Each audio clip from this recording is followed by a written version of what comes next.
परभणीत शेतकरी कर्जमाफीच्या घोषणेचे जल्लोषात स्वागत. राष्ट्रवादी काँग्रेस पक्षाचे परभणी जिल्हाध्यक्ष अजय गव्हाणे यांच्या नेतृत्वाखाली कार्यकर्त्यांनी आनंदोत्सव साजरा करत जोरदार घोषणाबाजी केली. राज्य शासनाने शेतकऱ्यांसाठी 2 लाख रुपयांपर्यंत कर्जमाफी जाहीर केल्यानंतर परभणी राष्ट्रवादी काँग्रेस पक्षाचे जिल्हाध्यक्ष अजय गव्हाणे यांच्या नेतृत्वाखाली आनंदोत्सव साजरा करण्यात आला.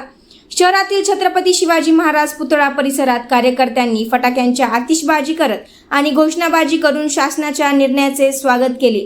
यावेळी बोलताना अजय गव्हाणे यांनी राज्य शासनाच्या या निर्णयाचे स्वागत केले. ही कर्जमाफी राज्यातील लाखो शेतकऱ्यांसाठी दिलासादायक ठरेल अशी भावना व्यक्त केली. कॅमेरामॅन धनंजय धबालेसह जाफर तरोडकर, एकमत डिजिटल, परभणी.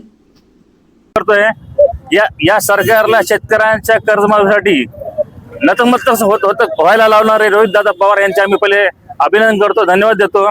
आणि शेतकरी अन्नदाता सुखी राहायला पाहिजे यासाठी लढ्यासाठी जेवढ्या हिमतीने दादा उतरले, पंढरपूरच्या ठिकाणापासून ते संभाजीनगर पर्यंत आंदोलन केलं आणि पुढचं आंदोलन जाहीर करता हे सरकार नरमले आणि शेतकऱ्यांसाठी पूर्ण कर्जमाफी 2 लाखाची जाहीर केली. त्याबद्दल सगळ्यांचे शेतकऱ्यांचे सर्व संघटनांचे रोहितदादा पवारचे विशेष अभिनंदन करण्यासाठी आम्ही आज हे फटाके वाजवून स्वागत केलेले आहे. आणि रोहितदादांच्या पाठीमागे सक्षमपणे परत MPSC नीट TET परीक्षा शिक्षण विभागामधले जे घोटाळे चालू आहेत, जे अन्याय चालू आहेत, त्यासाठी पुढच्या आंदोलनासाठी आम्ही त्यांच्या मागे उभं राहण्यासाठी आज सगळे एकत्र आलेलो आहेत. राज्य सरकार जे आहे ते शेतकऱ्यांच्या संदर्भामध्ये मागच्या काही वर्षापासून असं व्यवस्थित दखल घेताना दिसत नव्हतं, पण रोहितदादा पवारांनी तो लढा लढला, याबाबत काय सांगा? 100% त्यांनी म्हणजे सरकारने सुद्धा रोहितदादा पवारांचं नेतृत्व मान्य केले की खरा विरोधी पक्ष नेता कोण आहे, कोण होऊ शकते आणि कोणासमोर सरकार झुकू शकते, ह्या आंदोलनातून, या निर्णयातून हे दिसलंय.